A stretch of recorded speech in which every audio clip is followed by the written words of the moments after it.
Well, in Washington, legislation is moving through Congress right now that would take billions of your hard-earned money and give it to companies so they can fund pension plans for their labor unions. Critics call it another taxpayer giveaway to big labor. Jerry Willis is here with the details. All right, Jerry, so how much money are we talking about here? $165 billion. $165 billion of American taxpayer money that could go to bail out these labor union pensions. They're in big trouble. Only 6% of them are funded the way they should be. So Senator Bob Casey in the Senate introduced legislation. There'll be a hearing Thursday that would backstop these pensions. And it's not just the Senate. For a long time now, there's actually been a bill moving through the House that would do the same thing. Now, let me tell you who gets bailed out here. Yeah. It's the SEIU. That's the government union. That's the group we just saw on that man's lawn. That's right. And AFL-CIO, Teamsters, and in the House bill, it's Major League Baseball.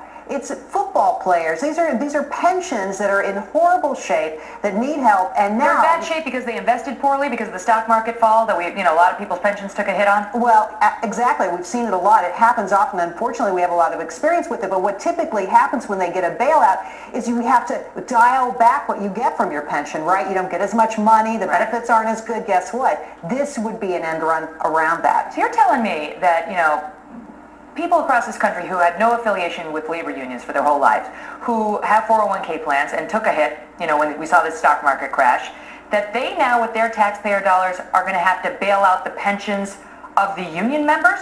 That's right.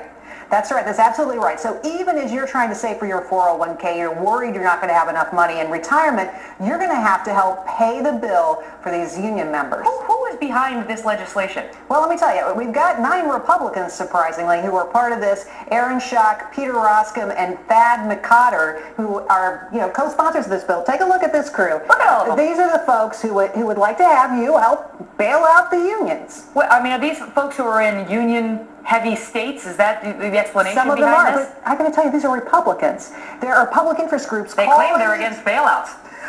That's right.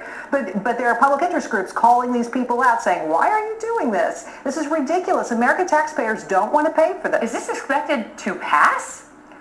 There are 2 bills, one in the House, one in the Senate. I can't imagine this passes, but you've seen some of the legislation we've seen already. Yeah. I think anything could happen. Wow. All right, Jerry Willis is on it for us. Jerry, thank you. My pleasure. Well, you may have seen the controversial new ad showing a man with binoculars